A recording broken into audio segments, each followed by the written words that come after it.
السلام عليكم. اللي حصل ده فعلًا يستاهل الناس تشوفه وتسمع عنه وده بداية أمل.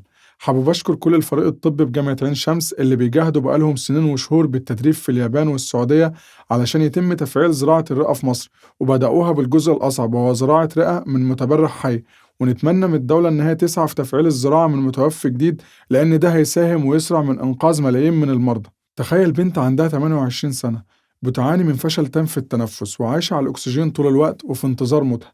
اخواتها الجمال اللي ربنا يبارك في صحتهم فضلوا يجروا ورا الدكاترة علشان كل واحد يتبرع ليها بفص من الرئة بتاعته، والحمد لله تمت العملية في حوالي 15 ساعة في 3 غرف بإشراف أكتر من 50 دكتور، والحمد لله نجحت بفضل ربنا. أنا كريم شرابي، أهلا بكم في حب الطب. ممكن أغلب الناس سمعت قبل كده عن زراعة الكبد أو زراعة الكلية لكن ما سمعوش عن زراعة رئة. يعني إيه أصلا زراعة رئة وبتتم إزاي؟ خلينا أوضح لك. زراعة الرئة دي عبارة عن عملية جراحية بنستبدل فيها رئة مصابة أو ضعيفة بواحدة تانية سليمة وعادة من متبرع متوفي حديثا، لكن لو المتبرع حي بناخد منه حوالي فصين، والمتبرع الحي بنسبة 95% بيرجع لحالته الطبيعية بتاعته في خلال من 3 أسابيع لشهر. طيب إمتى نقول للمريض ده محتاج زراعة رئة؟ في بعض الأمراض في الرئة بتوصل لمرحلة إن بيكون في صعوبة في حصول الجسم على الأكسجين اللي محتاجه علشان يقوم بالوظائف الحيوية بتاعته، ومن أشهر الأمراض دي مرض الانسداد الرئوي المزمن وخصوصا مرض النفاخ الرئوي والتليف الرئوي والتليف الكيسي وارتفاع شديد في ضغط الدم.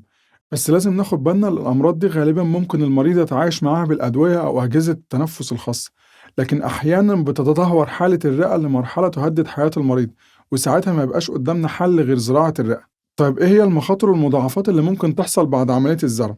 أول حاجة وأخطر حاجة ممكن تحصل هي رفض العضو المزروع، زي ما بيحصل في زراعة الكبد والكلية، لأن جهازك المناعي ربنا خلقه سبحانه وتعالى يدافع عن جسمك ضد أي حاجة غريبة، وحتى مع أفضل تطابق بين المريض والمتبرع سيحاول جهازك المناعي مهاجمة ورفض الرئة المزروعة، وبيكون خطر الرفض ده عالي جدا وقت الزراعة يعني وقت العملية، وبيفضل يقل مع الوقت باستخدام الأدوية المثبطة للمناعة. بعد العملية بيخرج المريض على العناية المركزة ويتحط على جهاز تنفس صناعي لحد ما يتحسن وما يحتاجش للتنفس الصناعي ونبدأ نخرجه من العناية، لكن بتفضل المتابعة مستمرة مدى الحياة وخصوصا أول 3 شهور علشان نقيم وظائف الرئة ونشوف لا قدر الله في مضاعفات حصلت أو رفض للعضو المزروع، والحمد لله معظم الحالات تحسنت جودة حياتهم بشكل مستدام بعد عملية الزرع.